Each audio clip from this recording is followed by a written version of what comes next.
Bonjour tout le monde, bienvenue au podcast La Technique Moneyball. Je suis super content aujourd'hui d'être avec Maggie Bouffard.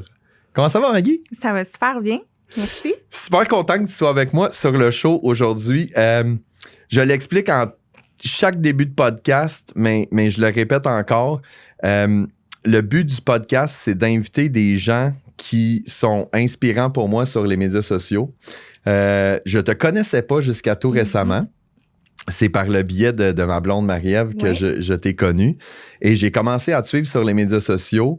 J'ai tripé sur ce que tu as accompli en tant qu'entrepreneur et ce que tu projettes sur les médias sociaux. Puis après ça, par le fait que ma blonde est cliente chez vous, j'ai entendu parler de l'arrière-scène et j'ai réalisé que tu sembles être une femme surhumaine pour accomplir tant de choses avec des moyens limités. Beaucoup de chapeaux. Ouais. Fait que je trouvais ça hyper pertinent de t'amener sur le show aujourd'hui pour partager avec ça parce que l'objectif, c'est, encore une fois, la philosophie Moneyball, les petites actions à haut rendement, puis d'être avec des gens qui accomplissent beaucoup avec peu.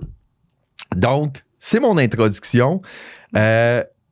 Si tu nous parles un peu, présente-toi à l'audience, qui tu es, des compagnies que tu as, puis un peu la chronologie de tout ça, puis après ça, on va jaser de marketing. En fait, je suis Maggie Bouffard.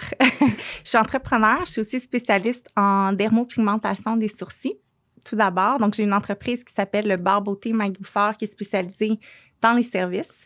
Puis, à ça s'ajoute aussi toute la vente de produits connexes. Donc, mon but, c'est vraiment d'aider les femmes à prendre soin d'elles-mêmes, rehausser leur beauté naturelle. Puis, parce que justement, les sourcils, c'est au-delà de juste un soin esthétique. Il y en a beaucoup qui c'est des complexes. Donc, c'est au-delà de juste faire un soin. C'est vraiment leur redonner confiance dans la vie de tous les jours. Puis, j'ai mon entreprise aussi à travers ça que j'ai créée, ça fait moins de 2 ans, qui est la gamme Milana. Donc, c'est Maggie Bouffard Cosmétiques qui détient le brand Milana. C'est vraiment mon tout nouveau petit bébé que j'ai créé au départ pour ma belle-sœur qui a eu le cancer du sein en 2020. Donc, ça a commencé par un sérum cils pour l'aider à revoir toute sa pilosité qu'elle a perdue au niveau de ses cils et sourcils. Puis, ça l'a vraiment, vraiment aidé. Puis, c'est ça, de là découler plein d'autres produits. Là, on est à 4 produits dans la gamme. Fait que tu as le cil, tu as le sérum lèvres, les cheveux. Patch contour des yeux. Pas encore les cheveux. Pas encore les cheveux, j'essayais. C'est un scoop. Oh non! Mais c'est vrai, j'ai eu un privilège. Pas moi, là, mais quoi que je pourrais aussi. Mais il y a une eau de parfum aussi. Fait que 4 produits pour le moment. Puis ça, c'est toi, par toi-même, tu as décidé de... On en avait parlé brièvement quand on s'était rencontrés. Tu as décidé, let's go. Oui, en fait, c'est que quand ma belle-sœur a eu le diagnostic du cancer du sein, je me disais, tu sais, ça fait tellement d'années que je suis dans le domaine de la beauté. Ça fait comme, je sais pas, peut-être 16 ans que je suis dans le domaine de la beauté. J'avais commencé extension de cils et whatever, tout ça, tous les soins. Je me disais, qu'est-ce que je peux faire? Parce qu'en fait, sa pire hantise, c'était de perdre toute sa pilosité, ce qui est arrivé, tu sais, tout le côté féminin relié au cancer du sein. Ouais. Puis là, je me dis, qu'est-ce que je peux faire? Oui, il en existe déjà des produits pour faire pousser la pousse, mais c'est les ingrédients à l'intérieur qui sont souvent controversés ou qui créent des irritations. Puis déjà, le corps est super... c'est faible, si on veut, quand on reçoit des traitements chimio. Oui, 100%. Fait que je me disais, tu sais, je veux créer un produit fait ici. Donc, tu sais, j'aimerais ça que ce soit un laboratoire du Québec avec des ingrédients sains mais performants qui ne va pas juste travailler sur la longueur puis avoir des fouettes, mais tu sais, vraiment avoir des beaux cils sains, des sourcils et tout ça. Fait que, honnêtement, ça a été vraiment long d'aller trouver un labo. Mais juste la façon que tu le décris, j'étais comme ça n'a pas l'air d'être une mince tâche de trouver tous ces critères-là. Là. Puis en fait, quand je faisais mes appels, c'était, tu sais, j'étais nobody en fait. Là, tu sais, j'étais pas une personnalité publique. Oui, j'avais de l'expérience dans le domaine de la beauté, mais tu sais, j'avais pas 100 000 dans mon compte en banque pour investir puis de dire, OK, ben pas de problème, on va faire un 100 000 unités. En partant, je savais même pas le marché. Je me lançais comme ça. Puis en fait, c'est une femme qui est dans le domaine de la beauté, qui a son brand aussi, qui m'a été mis en contact et elle m'a donné tous ses contacts. J'ai été comme... Et je la remercie, Sarah. Là, je ne sais pas si elle m'écoute en ce moment, mais je suis allée la voir justement pour la remercier. Puis c'est grâce à elle. Elle m'a mis en contact avec son laboratoire d'ici. Ça a super bien cliqué. C'est un jeune chimiste, il est allumé. Donc, on a travaillé ensemble pour bâtir la formulation. Ça a pris environ 2 ans. Et c'est ça. On a fait tous les tests. Puis mon but, on parlait aussi de toutes les étapes, les petits steps. Mais je trouvais ça super important de, oui, la qualité, l'efficacité, mais je voulais aussi m'assurer que quand je mets un produit sur le marché, je voulais que ce soit sécuritaire pour ma clientèle. Encore plus que, tu sais, une des cibles que tu avais, c'était les personnes immunosupprimées. Tu veux pas... Exactement. Donc, c'était pas obligatoire ici au Canada, mais j'ai investigué donc tous les tests contrôle dermatologiques, les tests in vitro, tout ça, c'est pas obligatoire, mais tu sais, je voulais vraiment, je me disais... think big, si jamais je vais à Outre-mer, ça va être fait. Tous les tests, c'est ça, pour voir les micros, les bactéries, tout ça. Fait que, tu sais, ma conscience est comme... Ouais. Je trouve ça intéressant. Puis je vais faire une parenthèse qui n'a pas rapport avec le marketing du tout. Puis, mais ça, c'est quelque chose que les gens sous-estiment beaucoup, c'est de dire... Essaye donc. Tu sais, t'as dit, tu connaissais rien, tu connaissais pas le domaine. T'as dit, je vais prendre mon téléphone, puis je vais appeler, puis tout le kit. Puis moi, j'ai déjà raconté cette histoire-là, puis je la trouve drôle, là. Moi, j'ai demandé à un gars que je connais de m'acheter une maison. OK? Là, je te parle de ça, c'était en 2016. Je venais de partir à Agence Mobux. Ça faisait 1 an que j'étais à mon compte. Je commençais à bien gagner ma vie, mais, tu sais, entrepreneuriat, pas de dossier de crédit, puis tout le kit. Puis j'ai un ami qui a quand même une certaine liquidité et tout ça. Puis j'ai dit, on s'en va dîner un moment donné. Puis je dis, pensez à ça, là, tu m'achèterais-tu une maison? Puis là, sa première réaction, bon, il s'est étouffé avec sa bière, là, mais après ça, c'était, explique-moi. Puis j'avais réfléchi à mon projet. J'avais dit, regarde, tu fais la mise de fonds, je te la loue avec option d'achat. Toi, tu fais un profit sur ça. Moi, j'ai propriétaire et locataire, puis quand je vais être prêt à acheter, puis je vais déjà avoir ma maison et tout ça. Fait qu'il dit, je vais te revenir là-dessus. Mais le pire, tu sais, puis quand je disais ça au monde, ils sont comme, t'as demandé à quelqu'un de t'acheter une maison. Je suis comme, ouais, mais mon plan était fait. Tu sais, comme toi, tu sais, t'avais quand même quelque chose, c'était pas juste... Puis je veux dire, le pire qui va arriver, c'est quoi? Il va me dire non. Puis le mieux qui va arriver, c'est que tu vas pogner quelqu'un comme Sarah, qui est comme, hey, sais-tu quoi, moi, je trouve que ton projet, il est trippant, je vais te donner accès à mes contacts et tout ça. Parce qu'il y en a encore du bon monde sur la planète, là, tu sais. Vraiment. Fait que, OK. Fait que là t'as lancé, OK. Mais là, on est rendu à, t'as parti la gamme, t'as réussi à avoir ton sérum, c'est ça? Mais oui, c'est ça, le premier produit. Puis après ça, de là, découler l'envie d'avoir autre chose. Oui, je suis d'accord. Sauf que là, je veux dire, le produit, il est fait, il est là, il est dans une boîte et tout. Mais encore c'est ça, encore faut-il le vendre. T'avais quand même ton bar beauté qui a un certain trafic, mais... Oui, ben en fait... tu sais, dans le temps, là, vraiment dans le temps, dans les débuts de Facebook et dans les débuts, quand je suis partie à mon compte, quand j'avais 23 ans, il n'y avait pas vraiment Facebook pour faire publicité. Donc, moi, je faisais du porte-à-porte, façon de parler. Je suis allée faire les promenades, je suis allée faire le 10-30, je suis allée dans tous les commerces. J'avais mon commerce Pignon sur rue à Saint-Bruno. Et je suis allée cogner aux portes, je suis allée me présenter. Voici ma carte d'affaires. Moi, j'ai fait tel service. Tu sais, si jamais, puis j'offrais, je sais pas moi, 10 $ de rabais ou whatever. Mais je me suis vraiment... Et j'ai fait mon nom dans le domaine parce que j'étais fatigante. J'étais là à tous les jours. Je faisais... Si vous avez besoin d'une manicure, pose de cils, pensez à MB Manicure. Mais dès que ça a commencé, il y en a qui mettaient des statuts. Aujourd'hui, je suis de bonne humeur, mais moi, c'était vous voulez des ongles, appelez-moi. Fait que quand j'ai lancé ma gamme, j'ai déjà aussi participé à des championnats dans les extensions de cils qui m'ont amenée à Paris. Tu sais, j'ai comme un background dans le domaine de la beauté que les gens savaient que si je sortais quelque chose, ça allait être bon. Tu avais une crédibilité dans l'industrie. Exactement. Okay. Puis, j'avais déjà participé aussi avec d'autres compétitions. J'étais proche dans le domaine des extensions de cils. Vraiment, c'est un petit monde aussi. Fait que c'est ça, tu sais, puis j'avais déjà plein de contacts par rapport à ça. Donc, quand j'ai sorti, quand j'ai lancé le produit, c'est eux qui sont venus à moi. Je le veux dans mon institut. Parce que tu t'étais déjà bâti une communauté. Exactement. Je vais faire un parallèle médias sociaux. C'est-à-dire que tu étais constante. Oui. Donc, tu sais, tu publiais pas, mais tu faisais du porte-à-porte puis tu cognais aux portes souvent. Oui. Tu as bâti un réseau, tu as bâti une communauté, comme on le fait maintenant sur les réseaux sociaux. Puis la journée que tu avais un nouveau produit, mais tu avais déjà bâti quelque chose, sauf que toi, tu l'as fait en vrai. Puis qui s'est transposé avec le temps sur les médias sociaux. Oui. Puis en fait, c'est tout ça, oui, la clientèle. Puis c'est sûr que ma clientèle de 16 ans est quand même très fidèle. Puis c'est des soins qui sont répétitifs. Donc oui, j'avais ma clientèle, mais c'est ça, tous les commerces, les autres salons à travers le Québec. Ouais.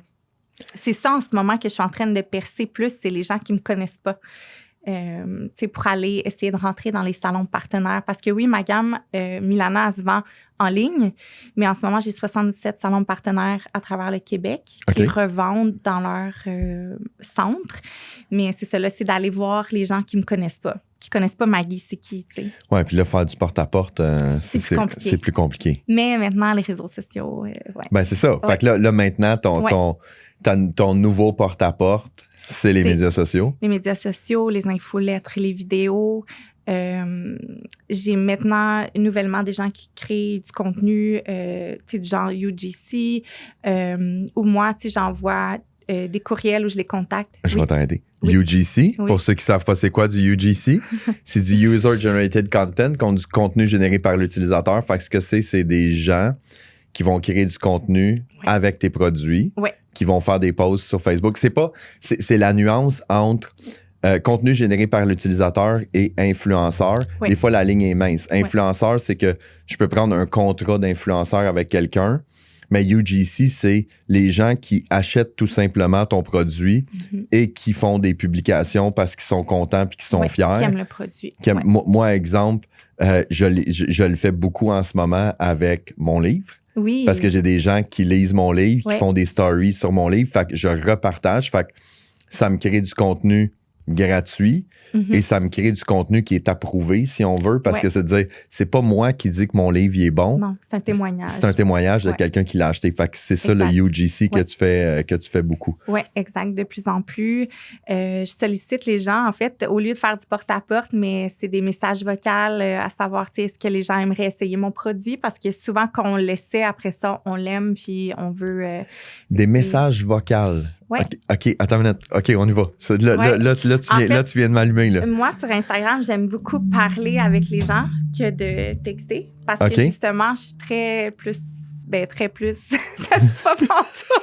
très plus positivement. En fait, vraiment, le mais tu veux dire que tu lis beaucoup. Tu sais, très plus égale beaucoup. C'est ça, exact. Beaucoup.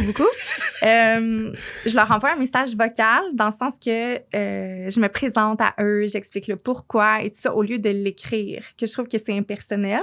Ouais. Plus impersonnel. Disons, c'est clair, je suis d'accord avec toi. Surtout quand on connaît pas la personne. Ouais.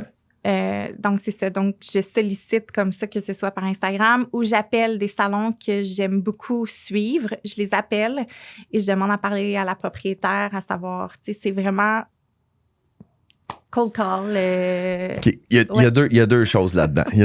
Moi, c'est ça que j'aime. J'aime intervenir sur ces choses-là. La première chose, je vais y aller dans le désordre. Là. La première chose, le téléphone reste encore un excellent moyen. C'est juste qu'il n'y a plus personne qui l'utilise. Il faut juste trouver la bonne façon de le faire. J'aurais tendance à dire appeler à des lieux physiques va être beaucoup plus payant que d'appeler sur des cellulaires. Là, les cellulaires, le monde n'y répond plus. Mais tu sais, un salon, tu appelles au salon, tu dis j'aimerais ça parler. Mais la notion de message vocal me parle énormément parce que honnêtement, même si c'est simple, j'y avais jamais pensé officiellement à faire ça. Non, de dire, tu fais de la gestion. Moi, c'est ce que j'appelle de la gestion de l'activation. C'est-à-dire, j'ajoute des gens, puis là, je vais connecter avec ces gens-là avant de leur vendre mon produit. Mais effectivement, il n'y a rien de plus personnalisé que de faire un message vocal. La personne, de un, elle sait que c'est toi. Puis c'est pas ton adjointe ou une agence, quoi que ce soit. Puis de deux, tu peux faire un message qui est 100% personnalisé. C'est pas juste un copier-coller de ce que tu as fait. Tu peux pas, 100%. Donc, Puis, tu nommes puis la les personne. résultats?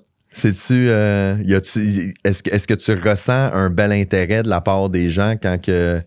Ben, honnêtement, oui. Oui, vraiment. Puis en fait, mes meilleurs matchs, ça a été souvent ça, plus connexion ou même des salons qu'on s'est vus. Mhm. Tu sais, mais oui, les Ouais, parce messages qu'on vocaux, peut- pour vrai, oui. On peut voir les gens en personne encore aujourd'hui. Maintenant, oui. On a le droit. On a le La droit. COVID, oui, c'est ça. Mais ça a été super intéressant aussi de voir, parce qu'on a été, nous, arrêtés pour des entreprises de services Ouais. pendant presque 6 mois, l'année de la COVID. C'était de se réinventer. Mais ça a été vraiment intéressant aussi. Personnellement, moi, j'ai adoré la COVID. Là. Ça m'a, je sais pas, mais ça m'a amené, j'ai acheté des nouvelles gammes de produits, j'ai fait des vidéos pour éduquer les clientes, comment se maquiller, comment retirer leur extension de cils à la maison. Ça m'a amené à un autre niveau. Puis, j'ai pu diminuer mon temps en service au retour parce que je générais tellement plus d'argent en vente de produits qu'en service que... OK. Ouais. OK. C'est intéressant. Puis, est-ce que tu avais déjà une boutique en ligne en 2020? Était déjà là, mais je l'utilisais pas vraiment. OK. Il y avait beaucoup de monde qui était de même. Hein? Tu sais, Ouais. je l'avais. Fait que là, tu as Ouais. commencé à l'utiliser À fond. dans une démarche à dire, plutôt que d'offrir le service comme tout est fermé, je vais vendre en ligne puis je vais éduquer Ouais. les gens pour qu'ils puissent être capables de Mais les pour utiliser. se mettre en beauté à la maison. Donc, je Ouais. vais leur montrer comment Mais faire juste, avec juste les bons le produits. haut, parce que tu sais, le bas, il était avec un masque et tout. Fait que, Ouais. Ouais. Ouais. Ben oui. C'est pour ça le sérum cils. Ouais, c'est ça. Il était très pratique, encore Ouais. plus à cette époque-là. Exactement. Ouais. OK. Fait que, je trouve ça intéressant. C'est probablement une de mes premières et seules invitées qui m'a dit, moi, j'ai trippé sa COVID, là, mais Ben, j'ai complètement transformé ce que tu as dit, là, mais je veux juste que les gens ils gardent l'extrait que Maggie Bouffard a adoré la COVID. en fait, moi, ça m'a permis de créer ma gamme parce que j'avais le temps. Ouais.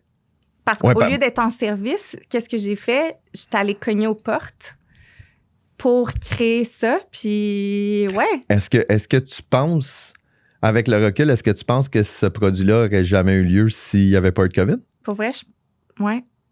Ce serait comme un goal, mais peut-être pas atteint. Ouais. Ouais, parce que tu n'aurais jamais eu le temps parce que tu étais toujours Pris dans le le service. temps. Pris Ouais. le temps. Ouais, Ouais. eu le temps. Effectivement, pris le temps, c'est je suis bien d'accord avec toi. Tout est une question de priorité, mais. Timing, ouais. Ah, Ouais. OK. Mais, C'est un angle intéressant. Ouais. Fait que là, tu m'as parlé de mémos vocaux, tu m'as parlé de porte-à-porte. Ouais. Tu m'as parlé d'infolettre. Infolettre. Ouais. En fait, j'ai quelqu'un qui fait mes infolettres Ouais. pour Milana.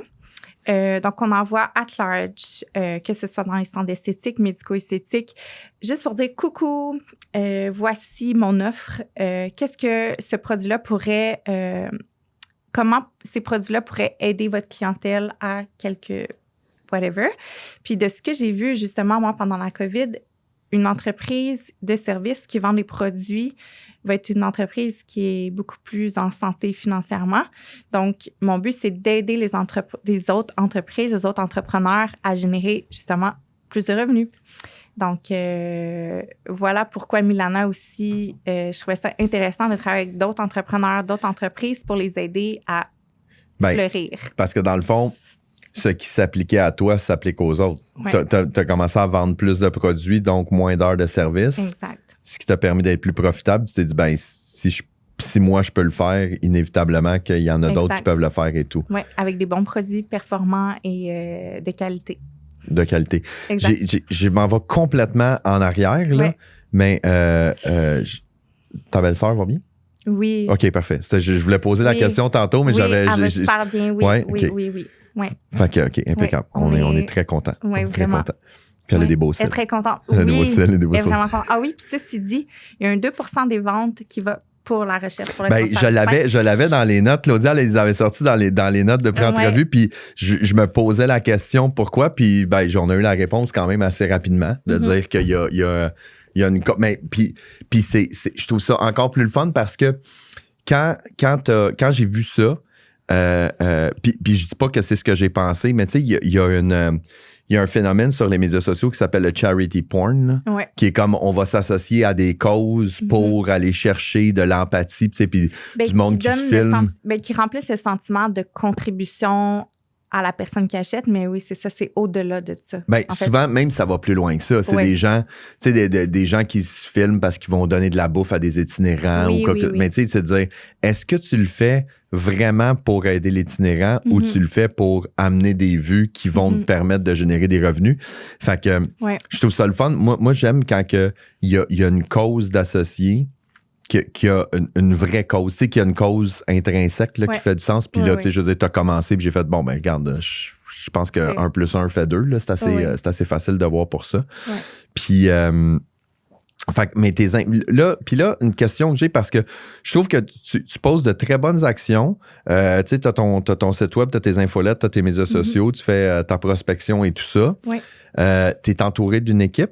Non. Ben... Oui, c'est tous des travailleurs autonomes, si on veut. Tous des spécialistes. Mais c'est quand même du monde. Oui. Mais c'est ça. Fait que t'as pas un département marketing et tout. C'est un expert en infolette, un ci, un ça, ce qui fait bien du sens de s'entourer de bonnes personnes et tout. Mais comment est-ce que tu t'es mis à jour dans ta stratégie de marketing et tout? Parce que tu poses des bonnes actions, mais est-ce qu'il y a un plan derrière tout ça ou c'est juste que tu y vas selon ton gut feeling? Ben, j'ai fait un bac en admin des affaires. OK, parfait. Avec concentration, gestion d'entreprise et tout ça. Puis on voyait tellement en fait, j'ai comme mis en pratique ce que j'ai appris un peu à l'université. Mais oui, tu sais, j'ai bâti des plans, puis j'ai été coachée dès le début de la pandémie. J'ai eu un coach pour l'humain, mais aussi pour l'entreprise, donc pendant 3 ans. Puis on bâtissait des plans. J'ai travaillé aussi avec Catherine de Catherine Robillard, Catherine Robillard. Exactement. On s'est vu au lancement de son livre d'ailleurs. Exactement. Donc, j'ai travaillé avec des personnes qui m'ont, justement, aidé à planifier tout ça, le lancement, quelle étape je dois poser, que ce soit aussi dans les publicités. J'ai certaines choses qui sont programmées, mais il y en a d'autres que j'aime garder l'intuition du moment, parce que des fois, il y a quelqu'un qui va me poser une question, puis je dis, OK, il faut que je le publie aujourd'hui parce que c'est du concret ou d'en parler, faire une story ou... OK. Tu dis tellement de choses intéressantes. Là. Non, mais pour vrai, je trouve ça le fun. La première chose que tu dis, moi, je prends ce que tu dis puis je le décortique en Moneyball ou quoi que ce soit. La première chose que tu as dit que j'ai beaucoup aimé, c'est tu as un mélange de j'ai du stock de planifié, mais je me garde, moi j'appelle ça des cases flottantes pour l'actualité. Je me garde du lousse. Mon calendrier n'est pas rempli à côté, mais si jamais je suis dans le jus puis que j'ai pas le temps de m'en occuper, j'ai quelque chose. Mais s'il y a quelque chose qui arrive qui vaut la peine, je me garde la liberté d'être capable de le faire. Puis c'est la thématique des podcasts, c'est go with the flow. Puis la deuxième chose que je trouve super intéressant, qui est probablement une des façons les plus faciles de créer du contenu, mais que les gens banalisent trop souvent, c'est que tu as dit, si j'ai une question. Si j'ai une question, je me dis, ça vaut peut-être la peine d'en parler. Puis moi, je trouve que c'est le point de départ de dire, s'il y a quelqu'un qui te pose une question sur ton produit, il y a d'autres personnes qui se posent la même question sur ton produit ou sur ton service. Donc, ça vaut la peine d'en parler. Fait que ça, je trouve ça super intéressant. Puis là, tu m'as dit, les ads, au niveau de la pub, est-ce que tu roules de la pub? Ça arrive, là, j'ai recommencé. Honnêtement, ça faisait vraiment un bout. J'en faisais beaucoup pour gagner en cliente en dermopigmentation. Puis tu vois, avec Milana, j'ai commencé dernièrement parce qu'il y a de plus en plus de personnalités publiques qui essaient les produits. Donc, on dirait que je vais aller chercher plus large. Autant que je voulais plus aller chercher du B2B, donc aller chercher des salons, que là, je vais aller chercher aussi beaucoup de la clientèle unique, si on veut. Donc là, je paye un petit peu plus des ads, des beaux vidéos ou des posts ou des choses comme ça, mais c'est tout récent. Sinon, c'est vraiment plus organique. C'est intéressant parce que l'organique est quand même de base très, très bas maintenant. Là. On parle de 2 à 5 % de l'audience, mais 2 à 5 % de l'audience pour monsieur et madame tout le monde. À partir du moment où est-ce que tu as une bonne communauté puis que tu as du bel engagement et tout, ton organique va être bon. Fait que ce que ça me dit, c'est que inévitablement, si tu roulais beaucoup avec de l'organique puis que tu avais des bons résultats, ça veut dire que tu as une super de belle communauté. Mais oui, vraiment fidèle. Oui, j'ai vraiment, honnêtement, une belle clientèle, belle communauté fidèle. Ouais, vraiment. Puis tu le roules avec, de ce que j'ai vu, c'est que tu le roules beaucoup avec ton profil perso. Sur Facebook. Sur Facebook. Sur Facebook, c'est plus perso. Ouais, mais perso, mais c'est plus at large. Ouais. Mais puis Instagram, c'est beaucoup. Mais qu'est-ce que tu veux dire, c'est perso, mais plus at large? Parce que ma page Facebook personnelle, je dirais que c'est plus business, je trouve, parce que je mets moins de contenu personnel. OK. C'est plus... Moi, je comprends. C'est vrai, tu utilises ta page, tu utilises ton compte personnel à des fins professionnelles beaucoup plus. Oui. Versus Instagram, ça va être plus mes pages différentes. Donc, il y a le Barbe Beauté Maggie Fort puis il y a Milana Cosmétique, que eux, ça va être vraiment via ces pages-là. Ouais.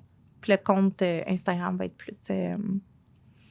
Mais même encore, ouais, je ne montre pas de temps perso un peu, mais ouais. Est-ce que c'est une décision ou c'est juste un mode de vie? Je sais pas si tu comprends la différence entre les deux. Un peu des deux, je pense. Mais j'aime montrer un peu, mais en même temps, je pense que c'est le fun d'avoir un petit cocon avec la famille et tout. Puis en plus, avec les intelligences artificielles, on dirait que ça me fait un peu peur avec mes enfants. Ouais, ben, j'ai pas plus tard que ce matin, là, j'ai lu dans le Journal de Montréal. Je sais pas pourquoi j'ai lu ça. J'étais allé au café, puis le journal était là, puis il disait que dans des écoles, ils ont des problèmes je vais le dire dans de pornographie juvénile, intelligence artificielle. Fait qu'ils prennent des photos d'une collègue de l'école, une fille avec qui ils vont à l'école, puis ils la modifient avec l'intelligence artificielle et tout ça, ce qui est épouvantable. Puis... mais tu sais, effectivement, on en parle, je parle toujours de l'intelligence artificielle parce que comme les médias sociaux qui ont amené énormément de bons, ben il y a du mauvais, bien évidemment. Je pense que ce qu'on a à faire, nous, en tant que... je m'en dis en tant que parent, mais je vais dire en tant qu'individu, c'est juste d'éduquer. Tu sais, moi une chose qui m'a fait peur puis qui me fait encore peur par rapport à l'intelligence artificielle, c'est tout ce qui est la voix, l'imitation de la voix puis l'imitation des images. Tu sais, il y a une application qui s'appelle iGen. Puis tu prends cette application-là, puis dans le fond, je regarde la caméra comme ça, puis je me filme, exemple, pendant 2 minutes en train de parler. L'application, elle va analyser mon visage, mes mouvements et tout, ma voix. Puis après ça, je peux écrire du texte. Puis elle va parler comme moi. Fait que j'avais fait un test, puis c'était drôle parce que le bout de vidéo que j'avais mis, je gesticulais parce que je gesticule tout le temps. Puis là, je mettais du texte et mon personnage avait une discussion de même avec les bras qui bougeaient, qui n'avaient pas de sens. Mais quand même, si je faisais juste le faire comme ça fonctionnait. Puis c'était troublant, là, comment que ça fonctionnait. Fait que là, ça m'a interpellé un peu. Pour après voir qu'il y avait de la fraude. Je pense que c'est la fraude grand-père là, qu'ils font. Là. Oui. Ils ont commencé à faire. C'est arrivé dans la famille à mon conjoint, justement. Bon. Ben, tu sais. Fait que. Un appel, je suis en détresse. Je viens de frapper un enfant, je suis en prison. Fait que j'ai appelé ma mère. Quand j'ai vu ça sortir, j'ai appelé ma mère, puis je lui ai dit, tu sais, Mom, j'ai dit, si jamais tu reçois un appel de moi, puis que c'est ma voix, puis que je te dis, parce que ma mère, elle serait du genre à être en panique, puis à vider son compte de banque, c'est pour, tu sais. Fait que j'ai dit, s'il se passe quelque chose comme ça, j'ai dit, tu sais, puis c'est important, comme je dis, l'éducation, je dis, premièrement, tu m'appelles. Tu sais, avant de faire quoi que ce soit, tu m'appelles. Je vais te répondre, puis je vais te dire que c'est pas moi qui ai appelé. Puis je dis, de deux, tu donnes pas d'argent à personne, tu sois vigilante, tu sais, puis elle est bonne là-dedans, mais il y a vraiment, effectivement, qu'il y a une mission d'éducation, puis plus on en met sur les médias sociaux. Oui, plus qu'ils ont du contenu à copier. Définitivement. Oui, c'est comme le... Fait que toi, c'est la décision que tu as prise de... Donner un peu, mais là, t'as-tu vu le flip side? T'as-tu vu le flip side sur Instagram? Non. Que j'ai pas encore essayé. Ah oui, ben en fait, je l'ai vu, mais je l'ai jamais essayé. Mais en réalité, c'est que je pense que l'aspect flip side, c'est que tu peux prendre... Choisir. Choisir. Fait que tu pourrais tu pourrais prendre une partie de ta communauté puis la mettre sur Flipside puis dire ça, je vais leur envoyer. Mais ça mettons plus pour les stories, d'être capable de dire ça, j'envoie ça juste à ma communauté Flipside qui est ma famille, mes amis et plus ça. Je suis un peu à la même place que toi. Je l'utilise pas parce que je suis comme, regarde, là, je ne vais pas commencer à segmenter dans la segmentation de tu sais, déjà qu'on a plein de médias sociaux à gérer. Puis en plus, dans chacun des médias sociaux, on a les posts, les stories, les si. Et là, dans chacune des stories, il va falloir que je décide à quel. Oui, non. Je publierai pas. Non, c'est ça. Ce qui est le fun, je pense aussi, c'est de voir aussi un peu le raw, de voir le cru, que ce soit plus spontané que de dire, Qu'est-ce que en parlant, tu sais, moi, quand je pense raw, je pense inévitablement story. Ouais. Quel est ton rapport avec les stories? En fait, avec Barre Beauté, autant avant que je voulais que mon vidéo soit parfaite, je modifiais, j'enlevais tout le ou tu sais, toutes les petites imperfections, que maintenant, tu sais, les gens vont me voir pas maquillée, je vais faire ma routine de soins.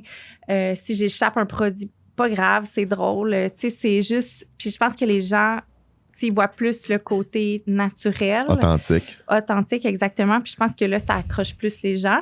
C'est sûr qu'avec Milana, il y a plus un côté professionnel encore plus. Je mets un petit peu plus de barrières. J'aimerais ça montrer un peu plus le côté entrepreneur derrière, mais c'est ça à venir travailler. Qu'est-ce qui bloque? Pourquoi que...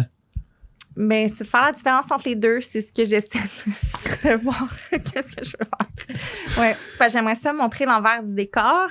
Ouais, comme un... D'amener le côté entrepreneurial un petit peu plus de l'avant. C'est ça, de montrer qu'est-ce qui se passe en arrière-scène, un peu dans le backstage de Catherine. Ouais. Mais tu devrais le faire. Moi, je pense... Parce que, tu sais, si tu me dis que du côté que tu fais des stories sur Barre Beauté qui est plus... authentique, naturel et tout ça. Moi, je pense qu'il y aurait tout intérêt parce que, tu sais, je veux dire, on le voit en ce moment. Tu sais, je pense que ton histoire est super inspirante et tout.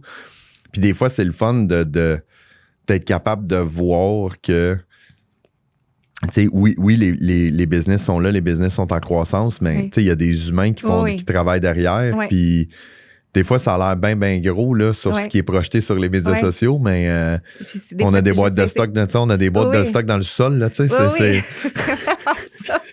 Ben, c'est ça, c'est littéralement ça. L'inventaire, Puis là, est-ce que tu... Parce que là, tu as de la vente en ligne, tu as de la distribution, qu'on peut dire. Tu as dit 77 centres que tu as là. Et est-ce que tu as un ratio que tes ventes en ligne te génèrent un pourcentage X qui te satisfait ou est-ce que tu veux une croissance de tes ventes en ligne encore? Je veux, oui. Ça serait vraiment l'objectif. Ma mission numéro 1, c'était vraiment diriger vers les salons partenaires. Donc, c'est sûr que j'étais 100% focus vers ça. Tandis que là, tranquillement, depuis janvier, en fait, là, je travaille plus sur vente en ligne at large. Là. Ouais. OK. Parce que bien évidemment, tu as l'avantage puis le désavantage des deux. Là. Les ventes en ligne, bon... Plus de manutention. Plus de manutention, mais marge de profit normalement plus grande parce qu'il n'y a pas d'intermédiaire entre les deux. Cependant, tu as 77 points de vente quand tu es en distribution. Puis là, tu m'as dit Québec, mais est-ce qu'on a des... Est-ce qu'on a des options, est-ce qu'on a des vues pour Outre-mer? Tu l'as dit tantôt que tu en fait, c'est sûr, l'objectif, là, avec Catherine, on a fait un plan pour... c'est ça, je planifie pour... On va voir où la vie nous mène. Ben là, jusqu'à maintenant, elle va bien. Elle t'amène un bon... tout est dans l'action, mais oui, c'est ça, de cogner aux portes, poser des questions, faire les tests qu'il faut faire pour aller justement ailleurs. Puis aussi, le packaging, c'est pas pareil ailleurs. Puis c'est drôle parce que à chaque fois que je fais un podcast, il y a toujours comme une phrase que mon invité va redire. Tu sais, j'ai eu go with the flow et tout. Puis toi, sais-tu qu'est-ce que tu dis de tantôt? Cogner aux portes. Oui. Je pense que tu l'as dit 6 ou 7 fois. C'est dit, on va cogner aux portes. Non, mais je pense que c'est une dynamique qui est intéressante de dire, tu sais, toi, c'est une... Tu vas sur... Puis tu sais, je dis les petites actions à haut rendement. Cogner une porte, c'est une petite action à haut rendement à tabarnouche, là, parce que chaque porte que tu cognes, puis tu le fais beaucoup en personne, puis ce que je semble comprendre dans ce que tu dis, c'est que ta croissance au niveau du numérique, elle est très...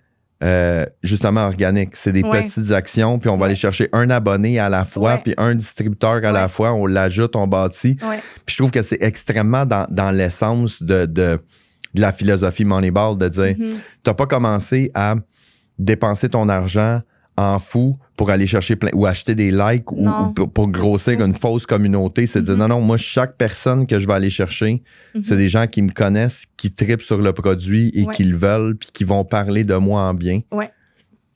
C'est quand même, moi, je te le dis, tu sais, puis je trouve ça hyper inspirant puis motivant parce que comme je connaissais pas la personne derrière, mais l'image que tu projettes et puis je le dis, je m'en allais le dire, je pense que ça allait mal sortir, mon affaire. L'image que tu projettes numérique est 10 fois plus grosse que ce que tu projettes en vrai. Quelle phrase de merde, ça n'a pas de sens. On va la refaire. Je vais quitter. Non, mais tu comprends? Mais tu comprends ce que je veux dire? Je veux dire, tu sais, j'avais le ressenti quand je regardais ton contenu de dire, crème, c'est gros, là. Tu sais, c'est genre une grosse compagnie et tout. Puis là, quand on parle, tu fais comme, c'est là, c'est ça, c'est moi. Puis c'est hyper encourageant pour tout le monde de dire, crème, tu peux faire ton site web en ligne, puis il n'y avait pas de vente au départ, puis il a commencé à avoir des ventes, puis des courriels, ben t'as ramassé un courriel à la fois, puis tes abonnés, t'es as récoltés un à la fois. Là, ça fait combien de temps? C'est ça va faire 2 ans au mois de juin que le lancement du premier produit. Bon, 2 ans au mois de juin, puis la dernière fois que je pense, on est à combien d'abonnés que tu as? 1111 hier, exactement. 1111 hier. Ben, je tiens à spécifier qu'on était à 1096 la dernière fois qu'on a fait la recherche. Fait que t'en as gagné plusieurs. Mais t'as vu, mais t'as-tu vu, ça, c'est encore intéressant. 1000 abonnés. Tu sais, les gens, des fois, ils focus sur j'en veux 5000, j'en veux 10 000, j'en veux 15 000. T'es mieux dans... Oui, bien, honnêtement, ma philosophie n'a jamais été d'avoir le plus de likes possible. Puis je l'ai dit à mes salons partenaires, c'est pas la quantité, moi, c'est la qualité parce que c'est vraiment difficile de gagner un salon, que ce soit même une cliente, mais de la garder puis que la relation soit sur le long terme. Fait que c'est vraiment pour ça. Puis pour l'avoir vécu, pour travailler avec des autres brands que je distribue avec, exemple, le Bar Beauté, souvent, on est comme des numéros, puis c'est pas important, puis tout ça, versus ma relation avec les autres femmes entrepreneurs ou, tu sais, les autres entrepreneurs qui ont leur salon. C'est ça qui fait en sorte que, tu sais, je suis là pour les aider, pour que, justement, ils génèrent plus de revenus, que l'entreprise soit florissante, tout ça. Mais c'est pas juste d'avoir, j'ai 1 million de salons partenaires, puis, tu sais, je me fous de tout le monde. Le but, c'est juste, tu sais, c'est pas ça. C'est vraiment le côté humain de la chose. Tu sais, on bâtit justement une communauté, puis c'est le fun, puis on parle en bien de la gamme, tu sais, puis les clientes les aiment, puis ainsi de suite. Ben, c'est à l'essence même de ce que je prône, c'est de dire tu veux avoir une qualité plutôt qu'une quantité. Tout à fait. T'es mieux d'avoir moins de centres, moins d'abonnés, moins d'infolettes, mais des gens qui vont interagir, qui vont répondre, qui vont être capables ça va peut-être être plus long, mais ça va en valoir. Ça va être plus solide, je pense. Moi je le dis dans toutes mes formations, toutes mes conférences, j'explique le triangle d'un projet. Le temps, la qualité puis l'argent, choisis-en 2. Fait que, tu sais, dans ton cas, la qualité, on n'a pas le choix, on la garde. Fait que là, à ce moment-là, il t'en reste 2. Le temps ou l'argent. Il y en a un des 2 qu'il faut que tu oublies. Fait que si tu veux pas que ça soit long, oublie l'argent, ça va coûter cher. Puis si tu veux pas que ça coûte cher, ben oublie le temps, ça va être long. C'est les paramètres comme ça. Dans la philosophie Moneyball, ben c'est simple, la qualité, on n'a pas le choix. Si on veut être capable de grandir puis d'avoir une audience, on n'a pas le choix. Puis après ça, ben dans la philosophie Moneyball, quand je l'ai parti en 2015, mon entreprise, puis je me suis inspiré du film, ben j'avais pas une crise de scène. Fait que je veux dire, l'argent n'était pas un facteur, j'en avais pas. Fait que qu'est-ce qui me restait? Le temps.